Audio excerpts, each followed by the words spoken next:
Bienvenue, mesdames, messieurs. 52 jours de séquestration, liberté retrouvée, 5 mois d'absence du territoire officiellement pour raison de santé, puis visite éclair.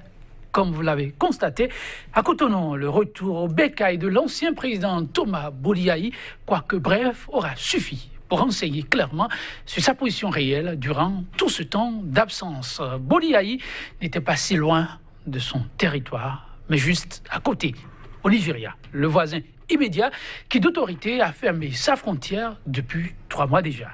Tension politique au Bénin, le Nigeria, le talon d'Achille ou la clé de sortie de crise. Choisis là, mesdames, messieurs, du terme en débat ce jour. Et déjà, sur ce plateau, pour nous accompagner, Élisée Ribella Douvi, écrivain et la journaliste internationaliste. Élisée Ribella Douvi, bonjour. Bonjour Joël Yetonji, chers téléspectateurs, bonjour. Merci d'être là à nos côtés ce matin. C'est moi. En face de vous, Arimi Choubale, journaliste, il est éditorialiste. Il a accepté aussi de nous accompagner durant ce temps de débat, contribution, on peut le dire ainsi. Arimi Choubale, bonjour. Oui, bonjour Joël. Merci de répondre à cette invitation. Le plaisir partagé. Plaisir énorme, mesdames, messieurs, de vous savoir aussi là, en notre campagne, cette instant-ci. Bref, aura été, mesdames, messieurs, le retour bécaille de l'ancien président Thomas Boliaï, arrivé du Nigeria, en milieu d'après-midi du 20 novembre, avec une forte délégation de la CEDEAO. Il repartira peu avec ses compagnons, mais chacun exerçant sur le terrain, en tout cas, un agenda bien spécifique, du moins ce qui aurait été le constat. Ribella Dovi, vous l'avez aussi observé. La CEDEAO, la délégation, veut-on dire, un agenda bien propre, rencontre avec le chef de l'État, pas de communiqué officiel. Le chef de l'État rencontre, dit-on, avec son peuple, bien de foule, rencontre avec l'ancien président Nicéphore Dieudonné Soglo, et puis recueillement au domicile de feu Dame Prudence Amousou. Oui, je pense que en tant que citoyens béninois, nous avons tous fait le constat que vous faites là. Effectivement, on attendait éventuellement une rencontre entre le président Patrice Athanase Guillaume Talon et son prédécesseur Thomas Boliaï. Cela n'a pas eu lieu pour des raisons certainement sur lesquelles on pourrait éventuellement revenir. Ce qui est évident, le fait qu'il y a eu cette rencontre entre la délégation de la CEDEAO et le chef de l'État, cela prouve qu'il y a quand même de la part de la communauté ouest-africaine une volonté d'aider le Bénin à aller un peu plus loin dans le dégel de la crise sociopolitique dans notre pays. Volonté de la communauté sous-régionale d'aider le Bénin à tourner définitivement cette page-là. De cette rencontre, vous en savez un peu plus tête-à-tête, délégation CEDEAO et le chef de l'État? Ce qui est sûr, on a entendu beaucoup de choses, mais je pense bien que de tout ce que je sais, ça a été une ambiance bon enfant.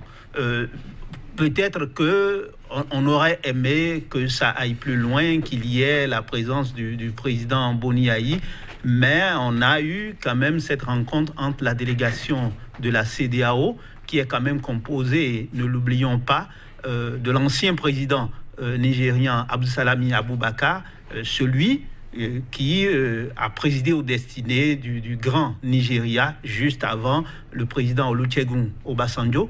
Et il y a également le président de la commission de la CEDEAO, celui qui a remplacé notre compatriote feu Marcel De Souza, donc monsieur Brou, qui est de la Côte d'Ivoire.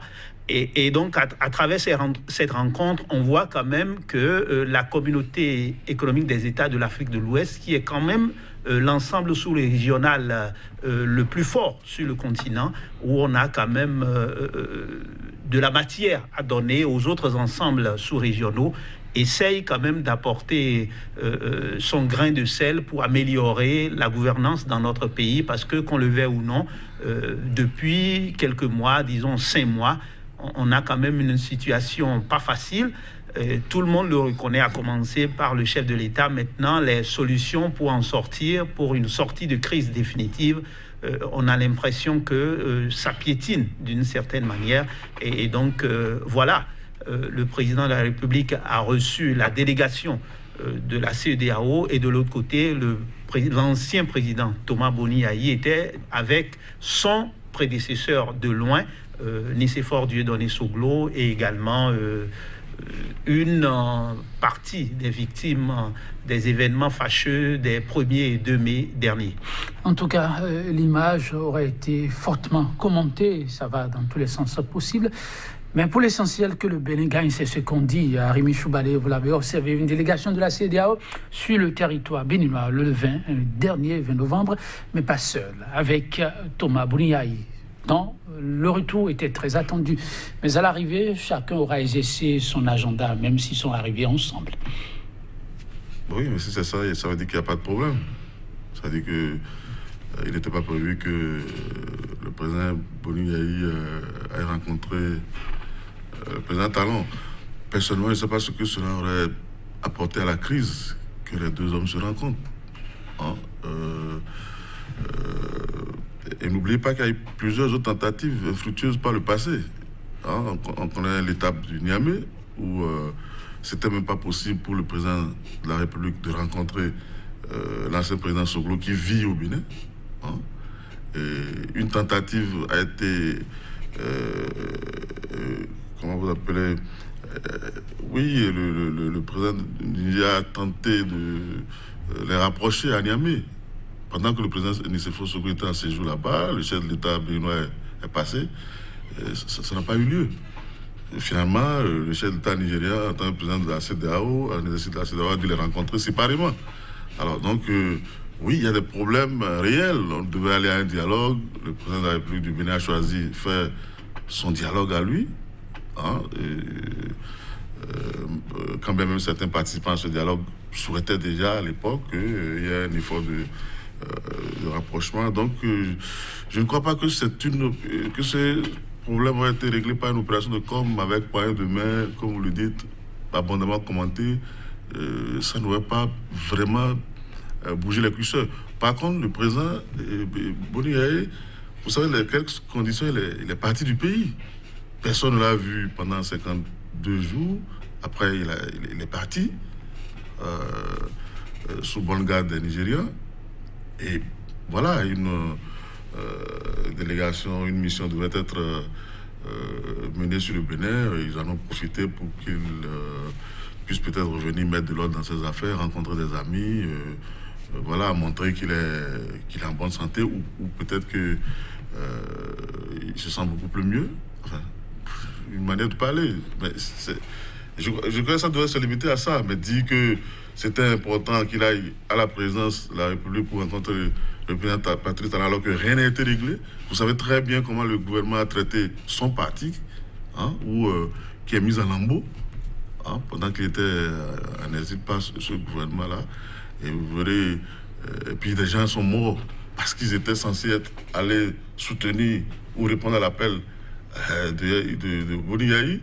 Alors il va débarquer ici, il oublie tout cela et il va au palais sabler du champagne, faire des accolades pour les photographes. Je ne vois pas ce que cela aurait apporté à la crise. Et comme on le voit, chacun a son agenda. Pour le gouvernement Talon, la crise de la législative est passée. Ils sont en train de préparer la crise de la présidentielle. Vous voyez les lois qui sont en train de Pourquoi parlez-vous comme ça au nom du Pour les gouvernement? autres... Non, arrivez, vous dites des choses sérieuses, attendez, je vous laisse continuer. Laissez-moi finir d'abord. Pour les autres, le curseur ne peut pas être mis à ce niveau. Il faut repartir à l'origine, effacer toutes les lois qui ont été votées depuis même la 7e législature et repartir sur de nouvelles bases. Alors, vous voyez donc que les agendas ne pouvaient même pas se croiser. Et donc, avant qu'on ne parle de rencontres, etc., il fallait quand même qu'il y ait des facilitations, qu'on puisse obtenir quand même un consensus ou quand même des points de rapprochement avant d'évoquer peut-être des rencontres spectaculaires. Et donc, les négociations... C'est vrai, on voit un peu la main, enfin, le Nigeria, mais en réalité, ce n'est pas le Nigeria, c'est la communauté internationale. La mission a le sceau de la CEDEAO. Et si vous avez suivi une question sur le Bénin au Parlement français, Le gouvernement répondait, nous, on ne pouvait pas agir officiellement, mais nous sommes avec les organisations sous-régionales et toutes les puissances de la sous-région pour trouver une solution. Ça veut dire qu'en réalité, le Niger n'est pas seul dans ce dossier-là. Donc c'est piloté par la communauté internationale. Avant de revenir sur cet aspect, le rôle que le Nigeria semble jouer dans la crise que traverse le Bénin, Arimi Choubade, vous parlez du gouvernement qui aurait mis en lambeaux la formation du président de FCBE. Vous parlez du gouvernement pour qui la crise électorale du scrutin du 28 avril serait du passé, s'apprêterait à créer d'autres crises. Vous êtes un éditorialiste très averti des questions d'ordre politique, mais là, n'est-ce pas plutôt une façon d'aller activer un feu qui est en train de s'éteindre? Moi, je ne le dis pas. Vous avez suivi le processus. Le chef d'État, vous avez suivi ces deux discours à l'ouverture et à la clôture du dialogue, enfin de son dialogue. Et après, il est passé. Vous pensez toujours que c'est son dialogue? Et après, il est passé. C'est pas. Attendez. Vous avez vous-même passé des reportages dans vos émissions où, au moment où vous parliez du dialogue que le chef d'État a organisé au Palais de Congrès, vous parlez également de nos dialogues ou d'autres assises qui avaient lieu au même moment. Et le chef d'État, après ce dialogue, après la révision et tout, a voulu faire une émission, il a dit, écoutez, au champ d'oiseau, il n'y avait rien. J'ai juste aperçu l'ancien président Nicéphore Soglo. Après, il ajoute son ancien ministre de la Défense, Azonaï, mais pour lui, le reste, toutes les grandes formations politiques étaient avec lui.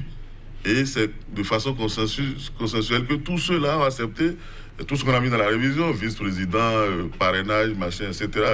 Quand bien même les langues commencent pas à se délier pour affirmer le contraire. Enfin, ça va être une autre épisode. Mais ce que je constate, c'est que la première crise a été pacifiée aux yeux du gouvernement. Cap sur la présidentielle, d'où les lois que vous voyez déjà qui viennent. Hein? Et donc, voilà. Et puis, comme je le dis pour les autres, ce n'est pas à ce niveau-là qu'il faut mettre le curseur. Il faut le reculer davantage pour aller avant la législative et rebattre les cartes. Dans ces conditions, il n'était pas opportun qu'on puisse rapprocher les gens juste pour la photo de famille. Alors, le curseur, selon les regards et les appréhensions des uns et des autres, Heribert Labella-Djouvi, tout compte fait, si on considère que les deux parties en conflit aujourd'hui n'apprécient pas les événements d'une même façon, est-ce qu'il n'est pas forcément urgent qu'ils puissent se parler? Mais je pense que tôt ou tard, il va falloir que ce dialogue... Vous dites tôt ou tard, le 20 n'était-il pas une date où cela aurait pu se faire?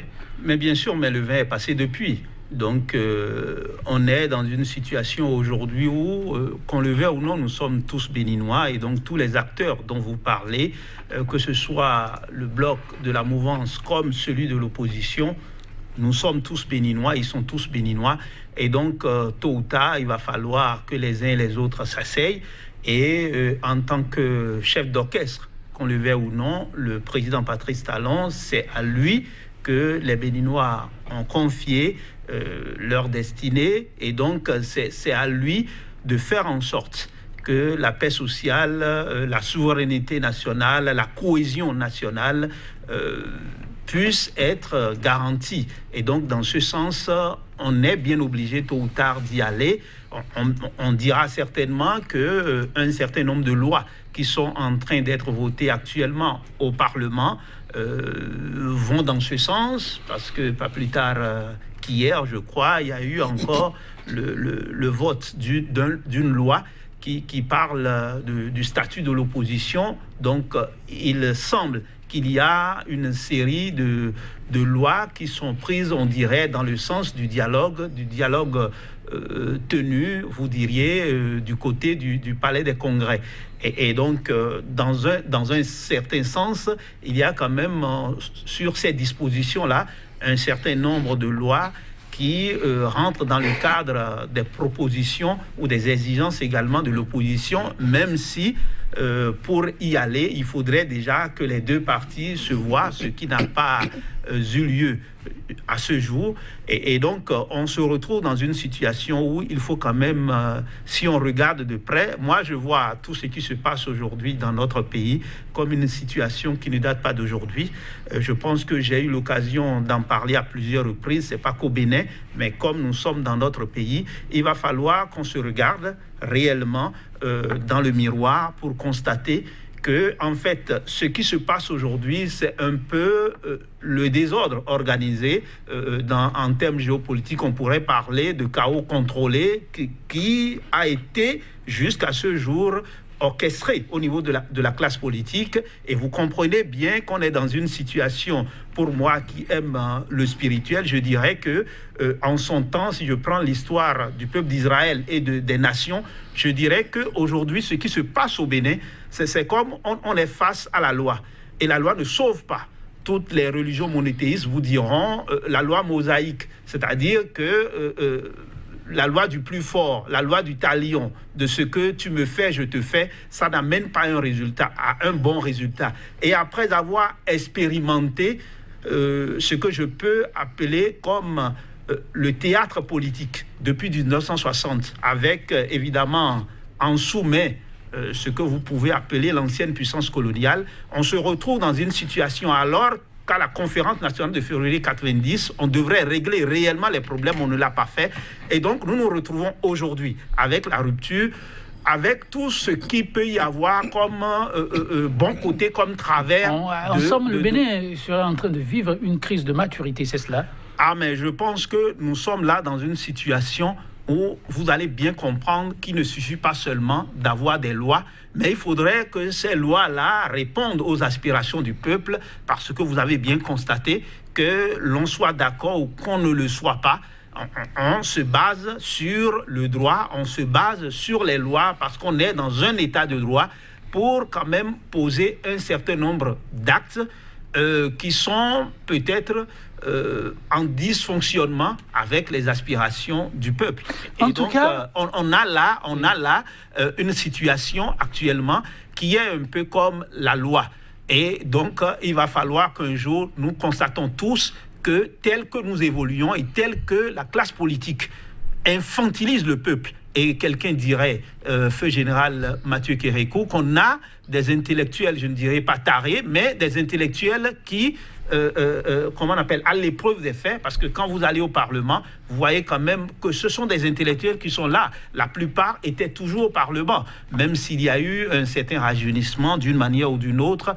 On voit quand même que, quel que soit ce qu'on peut reprocher éventuellement au gouvernement, que ce sont des Béninois, que ce sont des enfants du pays qui ont été éduqués, qui ont été envoyés à l'école, qui sont même allés à l'extérieur, qui font tout ce qui se fait là. Donc on a un Bénin du bas peuple et un Bénin. Ça, ce qui est sûr, entre les fils de même pays, ça ne passe pas. Et c'est tendu chaque jour un peu plus, mesdames, messieurs. Alors, qui pour arbitrer? C'est la question que beaucoup se posent. Alors que cette question est encore sur tapis, et Boniaï, en faisant son comeback, comme on l'a remarqué, est venu à bord d'un vol nigérian. Le Nigeria qui, avec le Bénin pour parler d'État à État, ce n'est pas la lune de miel depuis peu. En tout cas, les frontières sont fermées. Vous en savez beaucoup, mesdames, messieurs. Ce Nigeria a pu mettre un avion à disposition pour que le chef d'État, qui entre aussi en froid avec son État, vous en savez quelque chose, parlant de la poursuite qui pesait sur lui. Au long de ce dialogue politique, une loi d'amnistie a été votée. L'homme peut alors bouger, aller, revenir comme il l'entend, signer de l'exécutif. Alors le Nigeria, qui toujours en est à chercher à trouver les portes de sortie pour l'ouverture de cette frontière, mais aussi pour un retour au calme au Bénin, a pu mettre cet avion à disposition pour le déplacement et de la délégation de la CEDEAO et du déplacement de Thomas Boniaï. Rémi Chouparé, beaucoup ont perçu cela comme une forme d'ingérence, une manière d'apporter une caution, alors de jouer à l'arbitrage. Qu'est-ce que l'éditorialiste pense de ce regard que l'on porte, peut-être à tort ou à raison, sur cet événement ou cet apport? Non, je vous ai dit tout à l'heure qu'il ne faut pas voir le Nigeria. Il ne faut pas voir le Nigeria. La communauté internationale. Oui, parce que Buhari avait déjà commencé par gérer le dossier avant de perdre la présidence en exercice de la CEDEAO. Vous utilisez le mot gérer le dossier. Il voit plutôt une ingérence. Le président Buhari était le président précédemment président de la La CEDEAO. et avait déjà connu du dossier, ou avait commencé par connaître du dossier.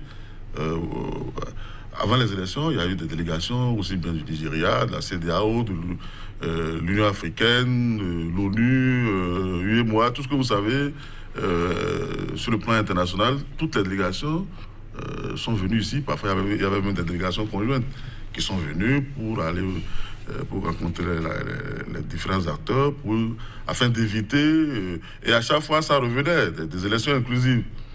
Hein? C'était des recommandations à l'endroit du gouvernement béninois, enfin du Bénin. Mais ces élections inclusives n'ont jamais eu lieu. Et par la suite, on a connu le siège du domicile de l'ancien chef de l'État, qui ce qu'il est. Et ça veut dire que quelque part, la crise n'était pas... on était entré dans la crise. Et tout le monde voit aujourd'hui que, comme je vous le disais, on rentre maintenant dans la crise de la présidentielle de 2021. Hein? Et la communauté internationale ne pouvait pas continuer à rester les bras croisés sans faire ce qu'elle a fait. Donc, ce n'est pas vraiment le Nigeria. Peut-être, vous parlez peut-être de la tension aux frontières. D'abord, les frontières ne sont pas fermées, mais il y a un contentieux entre le Nigeria et ses voisins, pas seulement le Bénin, et ses voisins sur le commerce d'un certain nombre de produits qui ne sont pas produits, qui ne sont pas fabriqués dans la communauté, sur le territoire de la communauté, mais qui envahissent son marché. Hein? Peut-être que le Nigeria a senti qu'en ce moment, le Bénin est un peu faible, si vous voulez, et des mesures qu'il aurait pu prendre depuis très longtemps, ils ont pensé que maintenant c'était le moment de le faire, parce que bon, c'est plus le Bénin label de la démocratie, parce qu'il y a une question récurrente. Est-ce que, oui ou non, il y a un recul démocratique au Bénin? Et apparemment, quand vous suivez tous les commentaires, toutes les analyses, c'est que le Bénin a reculé. Alors, et donc, et pour ça, on n'a plus le prestige qu'on avait autrefois sur la scène internationale. Il y avait des choses que le Nigeria pouvait faire, mais parce que c'est le Bénin, oui, on pouvait pas se le permettre. Parce que quand même, c'est l'enfant chéri de la communauté internationale, c'est le label de la démocratie. Donc, voilà, on ne peut pas se permettre certaines libertés avec le Bénin. Mais aujourd'hui, comme on dit, tout le monde nous regarde dans la figure. Vous suivez un peu les émissions dans la sous-région, les petits plateaux de télé, radio, quand les confrères organisent, vous voyez en quel thème on parle du Bénin. C'était pas possible. On a l'impression que ces gens-là avaient ruminé un certain nombre de choses depuis 30 ans. Et aujourd'hui, tout le monde s'en donne à cœur joie. Regardez le Bénin, dont tout le monde parlait il y a quelques moments. Vous voyez, on tire sur des manifestants dans la rue, on amnistie à tour de bras. Toute opposition a été refusée de participer aux élections. Le Parlement est à 99,99% acquis au gouvernement, etc. Donc aujourd'hui, tout le monde se lâche sur le Bénin. Et donc, si le Nigeria avait des velléités, et que ne pouvait pas, quand même, c'est vrai, c'est un petit voisin et tout, mais son prestige avait quand même la capacité de nous protéger contre un certain nombre de comportements. Alors, Hébert Labella, votre vis-à-vis peint un peu le tableau démocratique du Bénin, le Bénin hier, le Bénin aujourd'hui, et le Nigeria, le rôle qu'il peut jouer en termes de prestige, mais aussi en termes de souveraineté. Et pour Haribi Choubale, vous l'avez suivi, il n'est pas question de voir le Nigeria en termes d'ingérence aujourd'hui. C'est aussi le regard de l'internationaliste. Mais je pense que effectivement, regardez déjà comment la CEDEAO est financée. Vous serez d'accord avec moi que l'Union européenne, donc les grandes puissances interviennent beaucoup, même si c'est une organisation sous-régionale qui vise à nous rendre indépendants vis-à-vis des autres. Premier constat, et effectivement, au cours de la crise post-électorale des législatives, je pense que toutes les grandes puissances, et notamment l'Union européenne, les États-Unis et autres, ont tenté de faire passer le message que, en tant que laboratoire démocratique en Afrique, le Bénin ne donnait pas un bon signal. Et je pense que ça ne vous a pas échappé également, que le chef de l'État a regretté que les choses se fassent ainsi, même si on peut interpréter de diverses manières tout ce qui se passe, puisque en dernier ressort, il est le chef d'orchestre et qui peut vraiment faire bouger les choses. Maintenant, parlant de l'ingérence au nom du Nigeria, de toutes les façons, c'est évident qu'avec la fermeture, la demi-fermeture des frontières entre le Nigeria et le Bénin, mais pas que le Bénin, également le Niger et autres, que l'ancien président Thomas Boni Yayi vienne avec un vol affrété par la puissance africaine qu'est le Nigeria, même s'il y a en même temps une équipe de la CEDEAO, on comprend bien qu'il y a quand même un signal de ce que le Nigeria veut quand même régler cette situation, parce que qu'on le veuille ou non, vous savez, un principe sacro-saint en termes de diplomatie, c'est bien la politique de bon voisinage et c'est bien la sécurité à ses frontières. Et donc le Bénin et le Nigeria, nous sommes très liés et il faut pas l'oublier, ça date pas d'aujourd'hui, ça ne date pas d'aujourd'hui, même en période révolutionnaire, un parti comme le PRD de Feu Sourouminga Apiti, il se susurrait que c'était quand même financé par de grands bailleurs nigérians. Vrai ou faux, c'est un autre débat. Au cours de la période révolutionnaire, après l'agression du 16 janvier 1977, on a vu des appareils militaires de l'armée de l'air nigériane survoler le Bénin pendant un certain nombre de jours pour être sûr que le Bénin ne sera pas encore attaqué. Et vous savez très bien, qu'on le veuille ou non, le rôle qu'a joué le Nigeria lorsque on était en train de finir les 5 premières années de l'expérience démocratique du Bénin avec le président Nicéphore Dieudonné Soglo, où à un moment donné, il y avait vraiment maille à partie avec Paris, notamment, avec également le Nigeria qui a dû intervenir d'une manière ou d'une autre. Donc, c'est dire que toutes les fois qu'il y a de troubles ou qu'il y a une tendance à de l'instabilité à nos frontières, le Nigeria est toujours intervenu et le Nigeria n'est pas seul dans ce rôle. Toutes les fois qu'il y a une situation du côté du Togo, figurez-vous, le Bénin aussi fait le même exercice, à la différence que le Bénin n'a pas l'envergure de puissance que le Nigeria. De toutes les manières, vous savez très bien, lorsque vous êtes dans votre maison et que vous avez un voisin, lorsque ça ne va pas de l'autre côté, ça peut être une porte par laquelle on peut vous attaquer. Donc, vous devez prévenir. Et prévenir vaut mieux que guérir et gouverner, c'est prévoir. Donc, dans ce sens, on peut bien comprendre que la situation dans notre pays à ce jour n'est pas encore aussi stabilisée et que dans ce sens, le Nigeria, qui a quand même joué un rôle, il n'y a pas de cela si longtemps, en ayant assuré la présidence en exercice de la CEDEAO, est quand même un grand peloton de tête avec notamment la Côte d'Ivoire. Et donc, on ne doit pas être surpris de ce que le Nigeria veille à ce que les choses aillent au plus vite en se calmant. Le Nigeria, mais au-delà, toute la communauté de la sous-région, la CEDEAO en tête, oui, c'est un fait, mesdames, messieurs. La délégation venue à Cotonou le 20 novembre devrait rencontrer les acteurs de l'opposition, ce qui n'a pu se faire. Loin des polémiques que ça a engendré tête-à-tête, ou pas, en tout cas officiellement, ce que la délégation a pu servir à Rémi Choubalé, c'est que le temps n'aura pas suffi à cette délégation pour pouvoir échanger avec l'opposition. Ça a été repoussé, la délégation a clairement signifié, faisant le point de ces échanges avec le président Patrice Talon à Issifou, le président de la CEDEAO, qui sera impérativement question de pouvoir écouter la classe politique de l'opposition, car après ce dialogue, il y a eu d'autres événements. Événements majeurs ont-ils souligné la modification de la loi fondamentale. Après cela, pour eux, c'est impérieux, avant la rencontre qui s'annonce, de pouvoir écouter l'opposition. Cette rencontre se fera soit au Niger, on demandera alors à l'opposition de se déplacer, soit à Cotonou. C'était un peu là le point qui a été fait. L'éditorialiste apprécie cette nouvelle donne comment, qui quand même vient apaiser les uns les autres par rapport à la polémique qui a suivi cette rencontre avec le chef de l'État. Non, si la délégation n'a pas pu rencontrer l'opposition, ça veut dire que la première étape s'est très mal passée.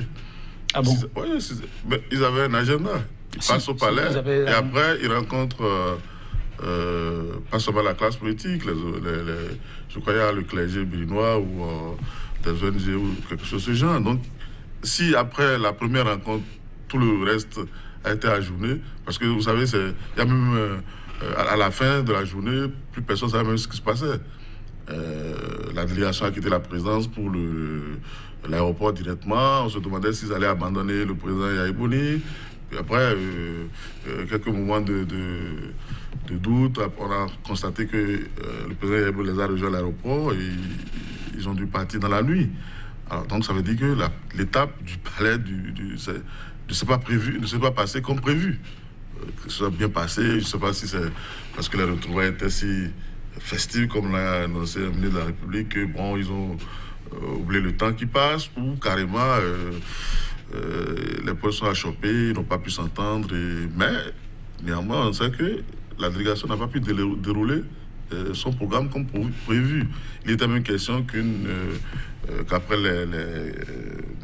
la classe politique et une partie de la société civile, que la délégation se rende au domicile de l'ancien président Nicéphore Soglo. Tout ça a été ajourné. Bon, est-ce qu'ils vont revenir pour continuer? À un moment donné, on a même cru que c'était seulement le chef de la délégation, c'est-à-dire, c'est pas celui qui conduisait la délégation, il était facilitateur, l'ancien président nigérien Abdou Salami Aboubakar, qui devait partir tout seul, laisser la délégation sur place, qui devait continuer 72 heures à faire les consultations nécessaires. Mais après, on s'est rendu compte qu'ils sont tous partis. Et donc, ça veut dire que quelque chose s'est passé au palais, qui n'était pas prévu. Alors, ça s'est passé dans le bon sens ou dans le mauvais sens. Il n'y a rien eu sur ce côté-là. Même, on a constaté que avant l'arrivée de la délégation, il y a eu quand même un effort de communication. Tout à fait. Où on nous a dit, oui, ils viennent au palais avec le président Yahya Boni suite à la main tendue du chef de l'État et que la rencontre devait être une rencontre festive et tout ça. Mais après, on nous a plus dit comment se déroulaient les festivités. Oui, on l'aura constaté, Ribet Labeladjoui, vous aussi, qui avez l'habitude des couloirs institutionnels, eh bien, pas de communiqué officiel. Ça a d'abord intrigué. Et après, il y a eu beaucoup de nouvelles, en tout cas pas heureuses, qui auraient fuité suite à ce tête-à-tête entre le chef d'État et la délégation. Mais là, nous avons une donnée officielle. La délégation a pu faire un point au président de la CEDEAO. Le point ne nous a pas totalement été livré, mais la délégation a pu affirmer, compte tenu du temps, n'avoir pas pu rencontrer les acteurs de l'opposition, mais qu'il est impérieux que cette rencontre ait lieu. Elle se fera, disait la délégation, soit au Bénin, soit au Niger. La délégation sera là, obligée de recevoir tout cet amas d'acteurs au Niger pour pouvoir débattre. Comment un institutionnaliste apprécie cette nouvelle donne votre vis-à-vis, croit savoir que certainement quelque chose n'a pas pu tourner rond? Non, je pense qu'on doit, à la vérité, souligner que le ministre porte-parole du gouvernement, Maître Alain Orunla, avait annoncé que le président de la République, Patrice Talon, allait rencontrer son prédécesseur, Thomas Boni Yahi, même si c'est avec une délégation de la CEDEAO. Et donc, on a pu constater que l'ancien président Thomas Boni Yahi ne s'est pas déplacé à la présidence pour assister à cette rencontre qui a quand même pu avoir lieu. Déjà, je pense que humainement parlant, on peut bien imaginer que travaillant, du moins à son humble avis, pour une décrispation de la situation sociopolitique, même si la classe de l'opposition n'estime pas que ce soit de cette manière qu'elle voit les choses. Je pense que le locataire de la Marina ne doit pas avoir bien apprécié ce faux bond de son prédécesseur, d'ailleurs ami entre-temps.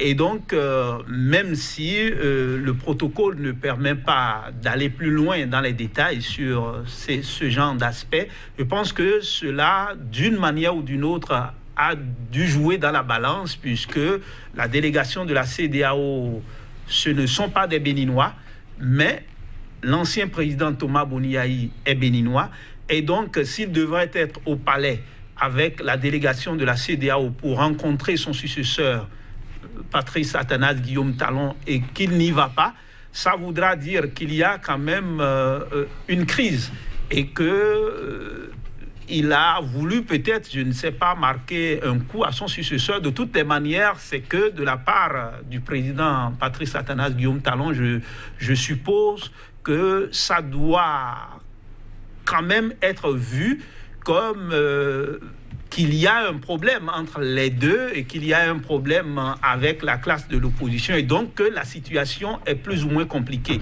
Donc, après cela, normalement, il était attendu que la délégation de la CEDEAO aille à une rencontre avec l'opposition. Je pense que c'est à ce niveau-là déjà que quelque chose a dû se passer. Est-ce que la rencontre avec le chef de l'État a pris plus de temps?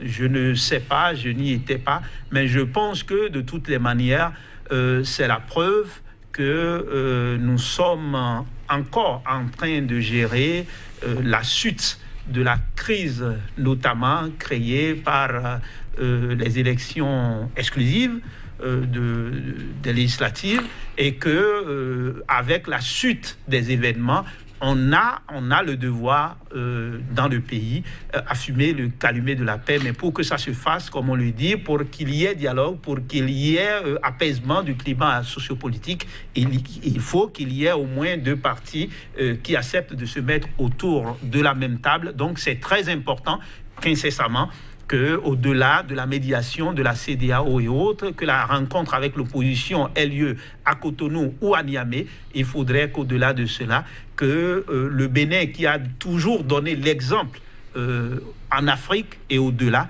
que le Bénin puisse retrouver vraiment ce génie qu'on nous connaît et que le sous l'arbre à palabre, qui est quand même une valeur intrinsèque de notre tradition, que nous puissions l'appliquer. Et je ferai peut-être une petite digression en vous disant que, échangeant avec une personnalité de la communauté internationale, il n'y a de cela que quelques jours, quelqu'un me disait votre discours programme du 30 novembre 1975 a servi à un pays, à un grand pays comme l'Allemagne pour son programme de développement. Ça peut faire sourire, mais c'est une réalité. En tout cas, le Bénin il y a de la matière. Donne l'exemple à chaque fois et qu'il faudra que les acteurs politiques de notre pays puisent encore dans ce génie béninois pour fumer le calumet de la paix. Est-ce qu'ils y arriveront le 20 prochain? Les chefs d'État de la sous-région doivent se retrouver. 20 décembre, voilà, on est à un mois de cette rencontre. Mais avant, à l'occasion, pour ce qui a été fait comme compte rendu hier avec la délégation de la CEDEAO, le président Issoufou, le président des 6 de la CEDEAO, devrait présenter un rapport sur la crise politique au Bénin. Quels sont les mécanismes que pourra-t-on mettre en place pour que la rencontre qui doit permettre d'avoir ce rapport en main puisse se faire et qui peut jouer actuellement les médiateurs, car il le faudra bien? Non, il y a plein de médiateurs. Hein. Il y a beaucoup de gens qui se proposent de faire les intermédiaires. Il y a le président du Niger lui-même, le président de la CEDEAO, qui a rencontré le président Yaïboni, le président Soglo, le président Talon, de façon séparée. Peut-être qu'il a rencontré d'autres personnalités béninoises. Hein.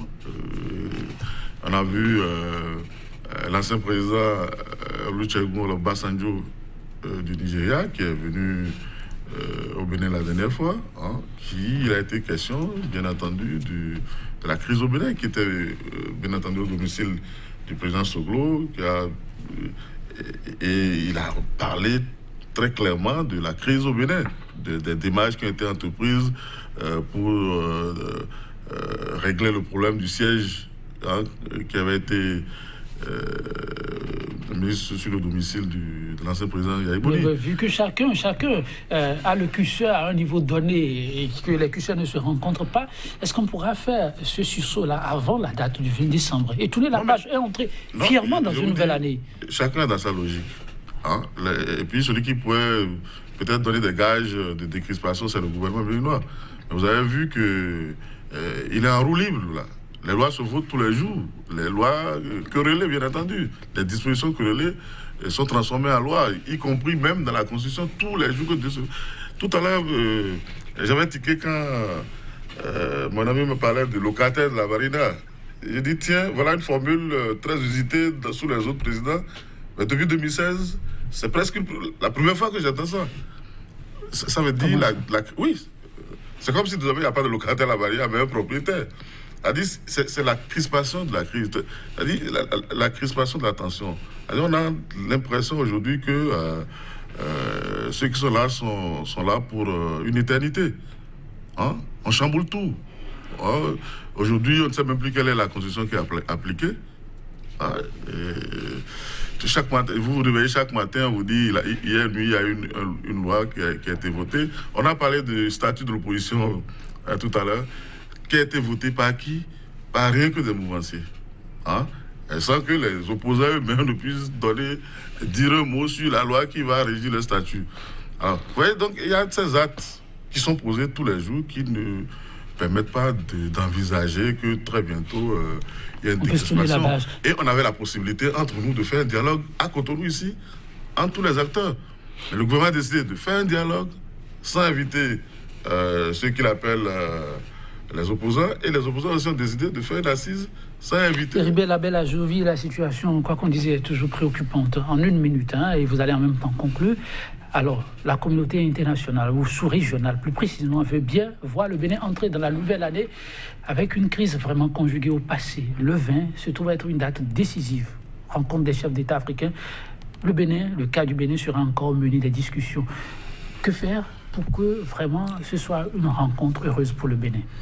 Non, moi je pense que tout est dans les mains de la classe politique, à commencer par le président Patrice Talon, et je pense que il a bien intérêt, en tant que le premier magistrat du pays, et je précise, locataire de la Marina, il a bien intérêt en tant que compétiteur, et il a bien intérêt à faire en sorte que tous les acteurs, qu'ils soient de l'opposition ou de la mouvance, qu'il connaît très bien, faire en sorte que les uns et les autres puissent se rencontrer. Votre mot de la fin.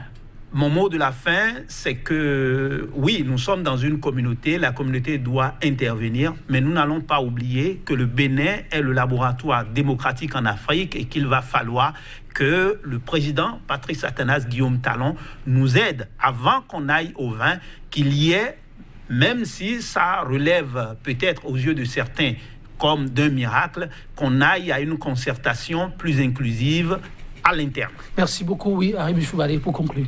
Oui, on avait dit qu'après la révision de la Constitution, quand le pays est pacifié, que tout va bien normalement. Alors si on a encore le 20, ça veut dire qu'il y a un problème. Moi, je ne comprends pas pourquoi. Apparemment, la crise était terminée. Le chef d'État a parlé à toute la communauté internationale. On découvre là que la crise n'est pas terminée. Parce que justement, les uns préparent la nouvelle crise, les autres veulent qu'on règle d'abord. Vous concluez sur quel appel? Non, tout dépend du président de la République. Sa capacité à parler à ses deux prédécesseurs. Merci à vous, Arimé Choubalé. Oui, tout dépend. Une fois encore, oui, c'est malheureusement aussi quelque part la vérité. Patrice Talon reste celui que tout un peuple a choisi. À quel pourcentage, mesdames, messieurs, avec la chair de poule, on se rappelle cette euphorie qui accompagne cette élection. Vivement encore cet entrain et ce mieux-être collectif, ce vivre ensemble qu'on a vu ce jour-là de la proclamation des résultats. En tout cas, il ne faut jamais désespérer. Mesdames, messieurs, 100% Bénin, ce sera tout pour aujourd'hui. Nous avons bien envie de vous faire compagnie sur le mot de la fin de nos invités du jour. Mais nous vous proposons encore ces citations de Jean-Paul Sartre. Pas besoin de grille. L'enfer, c'est les autres. Bonne suite de programme en notre compagnie. À très bientôt.